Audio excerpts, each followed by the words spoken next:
тамшанып жеген российский, голландский, озерный катуу сырлары жана крестьянская каймак майы, дал ушул жана башка көптөгөн сүт азыктарынын даамдарынын куралышына зор салымын кошкон өмүрүн сүт азыктарын даярдоо боюнча технолог кесибине арнаган Каныке Акматова ишкер рубрикасынын кезектеги каарманы. Каныке Акматованын өмүр жолу менен таанышып жатып, менде эгер адам өзүнүн табиятына ылайык келген кесипти тандаса, өмүр бою ал кесиптен кылчактабай өтөөсүнө чыгат сындуу деген ой келди. Айтайын дегеним, бүгүнкү каарманыбыз 44 жыл мурун Фрунзе шаарындагы политехникалык институтту аяктап, сүт жана сүт азыктары боюнча адистигине ээ болгон. Анда Каныке Мукашевна эмгек жолун Ысык Көл облусундагы СССРдин мамлекеттик стандарттуу өлчөө техникаларына мамлекеттик көзөмөл жүргүзүү лабораториясында иштеп баштаган.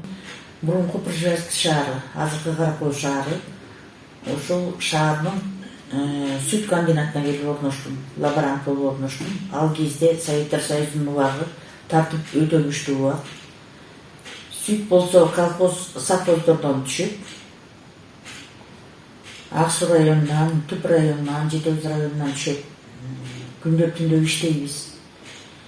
Кесиптештеримдин көпчүлүгү орус тилиндеги адамдар эле, инженер, технологдор, механиктер, экономисттер. Ушундай адамдар эле да, менде бир топ жашылуу инженерлер бар. Ошолор менен кошо жашып иштеп жүрүп, көп нерсени үйрөндүм алардан.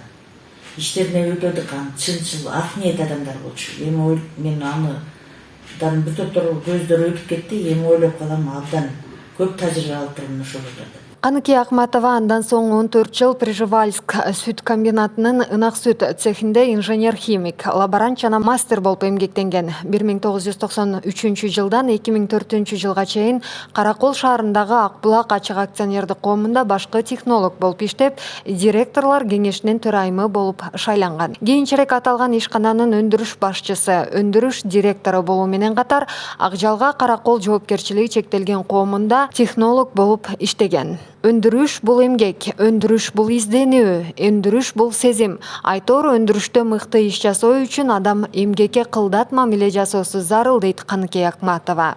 Ошентип өндүрүштө жүрүп, улам бир баскычта иштеп жүрдүм. Канчалык кээ бир күндөрү ооруп турсам дагы, өндүрүшкө киргенде баягы өзүмдүн кыйнап турган сезимдердин баарын жоготуп, кадимкидей серип кетчүмүн да. Өндүрүштө лабораториянын башчысы болуп иштедим. Андан кийин инженер-химик, технолог мастер болуп иштедим, главный технолог болуп иштедим, өндүрүштүн жетекчиси, правлениянын башчысы, өндүрүштүн директору болуп иштеп келдим. Өзүмдүн тажрыйбам, көп тажрыйбаларымдын аркасы менен чет мамлекеттерге бардым, Европанын көп шаарларына бардым. Бир топ шаарларына барып, тажрыйба алмашууга туура келди. Данияга, Швецияга, Голландияга, Турцияга, Германияга, Египет, Израиль, Россиянын чоң шаарларына барып тажрыйба алмашып келдим. Казакстандын чоң шаарларына бардым. Кийинки убакта Кытай мамлекетине барып, бир топ ушул өндүрүшкө тажрыйбамды улантууга көп жардам берди да. Аяктан озерный, голландский сырларын чыгарып, майдын жаңы технологиясын өндүрүүгө көп тажрыйба алып келдим. Андан келгенден кийин Казакстанда бир чоң агробизнестин чоң дегустация, агробизнестин көп эмелер болду. Ошондон алтын медаль алып келдим. Алтын медаль алып келдим. Кийин иштеп жүргөндөн кийин уже жаш мезгилим келип калды, пенсияга кеттим. Пенсияга кеткенде сразу эле өзүмө үйлөнүп бизнес ачтым. Анткени тажрыйбам аябай өзүмө жетиштүү эле да. Эми кандай десем, бул технолог, если жакшы кесипкөй технолог болсо, ал ишкананы астыга чыгарат. Ошол ишкана ийгиликтүү жетишет да. Технолог деген эмне? Бул деген дегустатор. Сүттүн составын, мисалы үчүн майдын канча проценти майлуулугу бар экенин, сырдын канча процент майлуулугу бар экенин дегустатор дагында туруп эле билип коет, бул сапаттуу чыгарыптыр, бул сапатсыз чыгарыптыр деп. Ошон үчүн дегустатор бул деген технолог.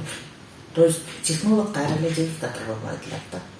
Сапаттуу товар чыгарыш үчүн ушундай эме керек да, эмгек. Калып баан эмгек керек. Карманым көп жылдык эмгек, ири ийгиликтерден соң ардактуу эс алууга чыккан. Бирок кароосунда күч, жонунда артынган чоң тажрыйбасы турганда, аны пайдаланууну чечип, жеке менчик Майбулак Каракол жоопкерчилиги чектелген коомун ачып, сүттүн жаңы азыктарын, ышталган чечил сырын, сары майларды чыгарууда. Учурда Майбулак Караколдо Каныке Акматова башкы технолог, уулу директорлук кызматта. Албетте, муну менен өз кызыкчылыгын гана көздөбөй, жарандарды жумуш менен камсыздоо, мамлекетке салык төгүү өңдүү масштабтуу ойлор жана иштер аны коштоп жүргөнүн кошумчалады.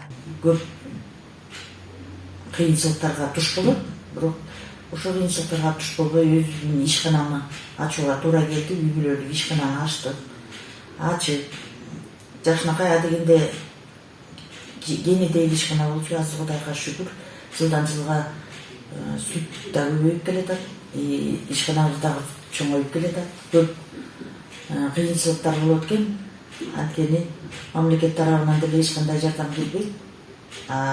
Өзүң иштешиң керек. Элдин баары бизге келип иштеп кеткен кишилердин баары ар бир киши өзүнүн үй бүлөсүн багыш керек.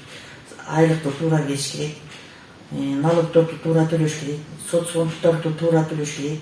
Баардык жанагы кыйынчылыктар болот, ошонун баарын жеңиш үчүн калып калган эмгек керек деп ойлойм.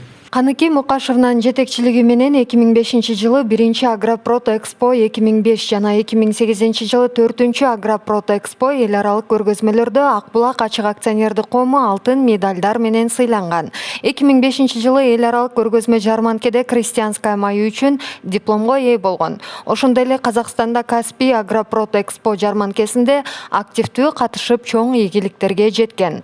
Көп жылдык эмгек жолунда Каныке Акматова өзү эмгектенген мекемелер бир топ сыйлыктарга арзыган. Мындан тышкары Ысык көл облустук мамлекеттик администрациянын ардак грамотасы, президенттин улуттук Кыргызстандын агрардык элитасы сыйлыгы, Кыргыз Республикасынын ардак грамотасы менен 2021-жылы даңк медали менен сыйланган. Балдарым Кудайга шүгүр баары жогорку окуу жайларын бүтүшкөн, билимдүү, неберелерим өсүп чоңоюп келатат. Бир уулум өзүм менен чогуу иштеп, алда жогорку билимдүү, азыр уже ишканага директор болуп иштейт. Мен как технолог жардам берип турам.